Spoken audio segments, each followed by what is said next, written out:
Hello, creeps. Good evening, Fright fans. It's your old pal, the Crypt Keeper. And tonight, we bring you true tales of the paranormal, courtesy of F.T.P. A spine-chilling episode begins now.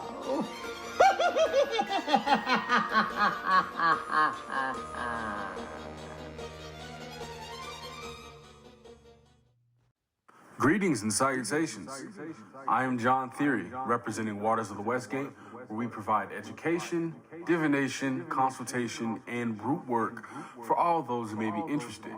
I've been invited to give you guys a little story by finding the paranormal, so that I may share one of my true tales of the paranormal. We will begin now. My story begins in the middle of 2018, where I had just been hired as a live-on night guard at a particular ranch not too far from Dallas and Lancaster. It was supposed to be an easy job. Show up, sleep, eat, rest, and cut the grass every so often. The other caveat to my position was that I had to go on many nightly patrols to kind of make sure that there weren't interlopers or thieves prowling in the night. One of my first nights there, I had come outside to kind of inspect the area, become familiar with my surroundings, see where there were entry points and entryways, as I'm a person who likes to be efficient at what they're asked to do. And I noticed my first time walking that when I passed the windmill that was spinning ominously in the wind, that a strange pressure would come over me. A weight would be added to my body that seemed to be a bit abnormal. I took note of this, as I am a spiritual worker, and decided to go in and consult with my spirits about kind of what I was experiencing and why I was experiencing it.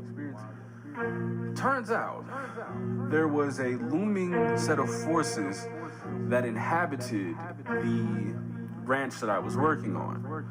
I was told to be cautious, to be careful, and to not be too trusting of my surroundings.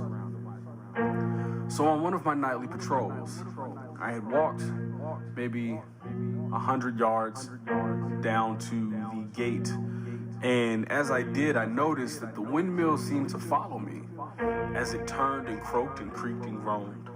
And interestingly enough, as I traveled back towards my domicile, the windmill seemed to continue to follow my every step. I remember feeling a bit panicked, not knowing what was following me or why I felt the presence of eyes on me. Became short of breath as I started to quicken my pace to get back to my home. As soon as I had made it to the door of the domicile, as I went to open it, the lock actually had jammed. It was strange because I knew that I had left the door unlocked before I left to do my rounds. So as I try to force the door open, I get frustrated and leave it alone and yell out towards the windmill, "If you don't want me here, say something." And at that moment, in a booming voice, I heard, "I want you here so you can see the truth." Just then the wind burst with an amazing force and blew my door open. I was astounded and fell to the ground in a bit of fear. But as I raised up, I noticed the pressure start to lift off of my body. I went inside my home and went to sleep.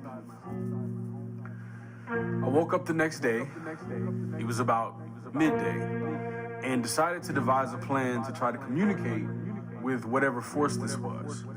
I was thinking that maybe because it wanted me to see something, it was friendly.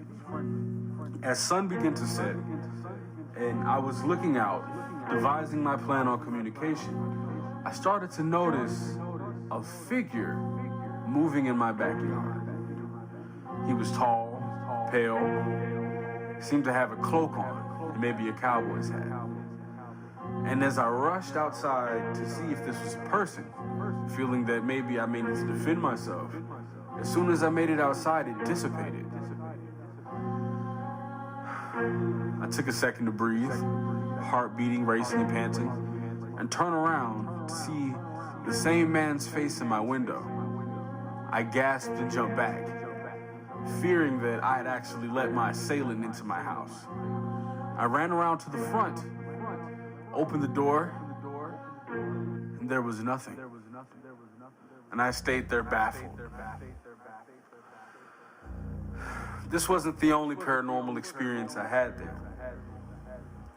Many spirits visited and walked that land. And if you would like to hear more, find us back on the Finding the Paranormal page for part 2 and the conclusion of this story.